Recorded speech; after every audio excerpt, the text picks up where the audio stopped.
question. How many of you have been planning for your retirement? If so, do you feel an impending crisis coming? Well, Georgio will tell us more about this impending crisis. Welcome, Georgio.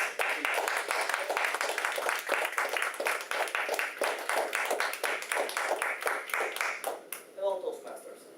How many of you would come up with the $2,000 tomorrow if you had? If there was a need that would arise, raise your hands.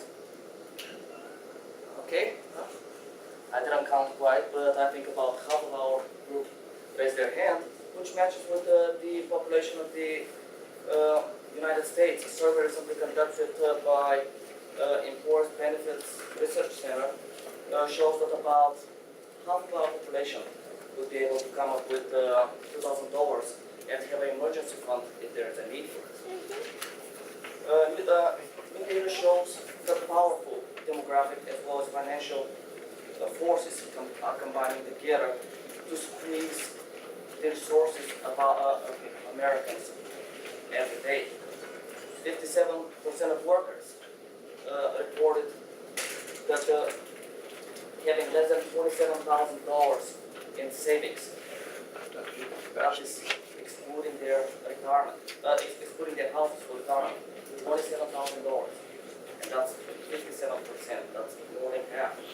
Another chilling statistic is 28% of Americans are not confident about their retirement. I provided you a handout, and on the left side you'll see a bar chart that shows the confidence of U.S. workers over the last 5 years. You'll note that there's a big change into people that reported that they're not confident at all. 28%, or increase of 18% over the last 5 years. And if you also note, the biggest change is also of the reduction of the people that felt very confident about 6 years ago, 2007. Those are the two classes that showed us the biggest change. But it's not very likely that the people that felt very confident 6 years ago all of a sudden switched not very confident. The likely cause of that is that the demographic as well as financial changes in our environment have impacted all classes of our society.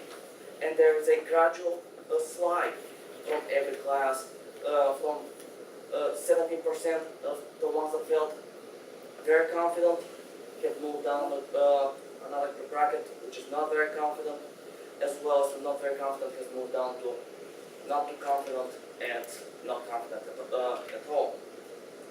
So I already mentioned what might be the first cause of the of these financial hurdles. The first one that comes to mind probably for most of you is the financial meltdown of the financial system that happened over the last few years. A lot of people felt very bullish prior to that. They were not properly diversified in their retirement portfolios. They were looking for the quick buck, and they were surprised by the meltdown. And unfortunately, once that happened, they became very emotional, and as they really relied on those savings for their retirement, and they started trading emotionally. They sold off stocks in the time when stocks were plummeting.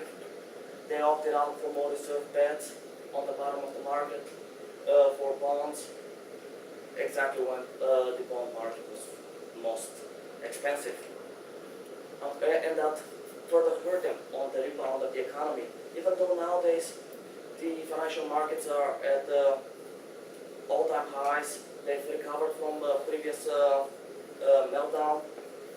From a equity perspective, many people still feel the impact on their portfolios, mostly because they didn't react properly when the financial crisis came. Another major problem is many people that were impacted as a result of the financial meltdown are very risk averse nowadays. They're cautious, they're scared. They don't want to enter back the market. They're holding on to what they have losing on the opportunities that are coming along. Financial financial meltdown didn't only hurt our fellow families and friends' financial and retirement accounts. Many of them also lost their jobs. Companies were struggling as well. As a result, many of them were unemployed for years, or months, or years. Some of them that do employment were underemployed.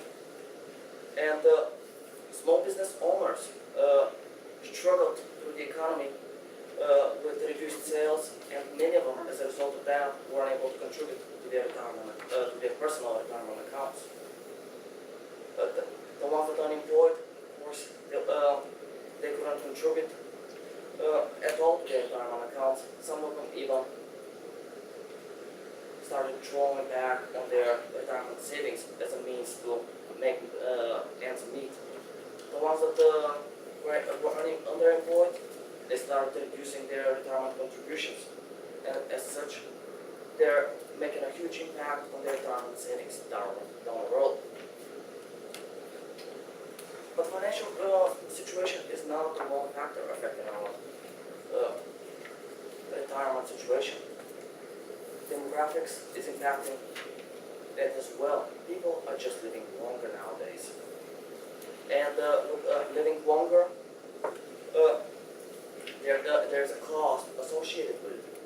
What used to be people used to save is sufficient for retirement is no longer sufficient. On average, a 65-year-old male is expected to live 20.5 years after retirement. That's an increase of 5%. And a female, a 65-year-old female, is expected to live 22 years, 22.7 years after retirement, or an increase of 7%. And this is impacting corporations on majorly, corporations that provide pensions for their employees and associates. Corporations are struggling to keep their pension funds funded, provide for the health benefits as well as pension benefits for those employees.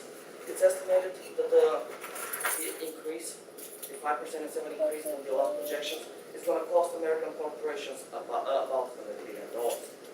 And why is this important to you? You may ask. Many of you are going into retirement. Some of you are planning for it.